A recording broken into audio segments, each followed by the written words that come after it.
800 years after it was first granted beneath the trees of Runnymede by the fertile green banks of the River Thames, the Magna Carta is more famous than ever.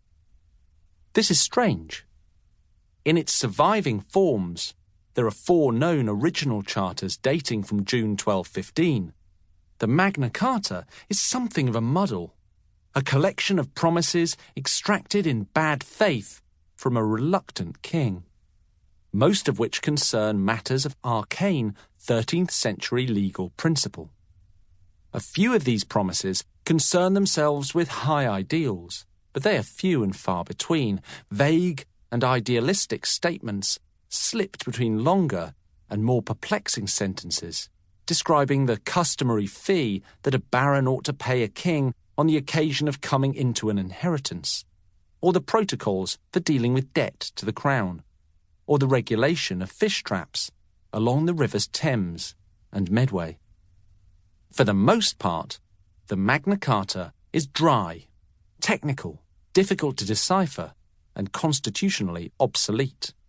Those parts that are still frequently quoted, clauses about the right to justice before one's peers, the freedom from being unlawfully imprisoned, and the freedom of the church, did not mean in 1215 what we often wish they would mean today. They are part of a document drawn up not to defend in perpetuity the interests of national citizens, but rather to pin down a king who had been greatly vexing a small number of his wealthy and violent subjects. The Magna Carta ought to be dead, defunct, and of interest only to serious scholars of the 13th century. Yet it is very much alive.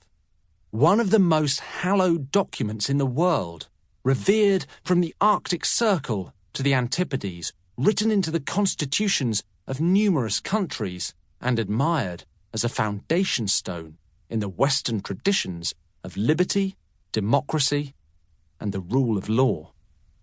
How did that happen? The Magna Carta was a peace treaty, born of a serious collapse in relations between King John and his barons. The reasons for that collapse will be discussed in this book, but the basic thrust of events was simple. A large party of John's barons, with the assistance of churchmen, guided by the impressive Archbishop of Canterbury, Stephen Langton, demanded that the king confirm in writing and certify with his Great Seal a long list of rights and royal obligations that they felt he and his predecessors had neglected, ignored, and abused for too long. These rights and obligations were conceived in part as a return to some semi-imaginary ancient law code that had governed a better, older England, which lay in their historical memory somewhere between the days of the last Saxon king, Edward the Confessor, and the more recent times of John's great-grandfather, Henry I. The Magna Carta touched on matters of religion, tax, justice, military service, feudal payments, weights and measures, trading privileges, and urban government. Occasionally, it reached for grand principle. Famously, John was forced to promise that no free man is to be arrested, or imprisoned, or diseased, or outlawed, or exiled, or in any other way ruined, nor will we go or send against him, except by the legal judgment of his peers, or by the law of the land. And that, to no one will we sell, to no one will we deny or delay right or justice.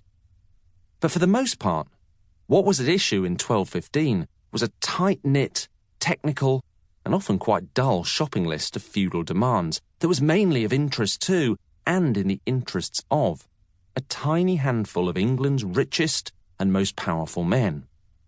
The Magna Carta's terms applied only to free men, who were then at best 20% of England's adult population.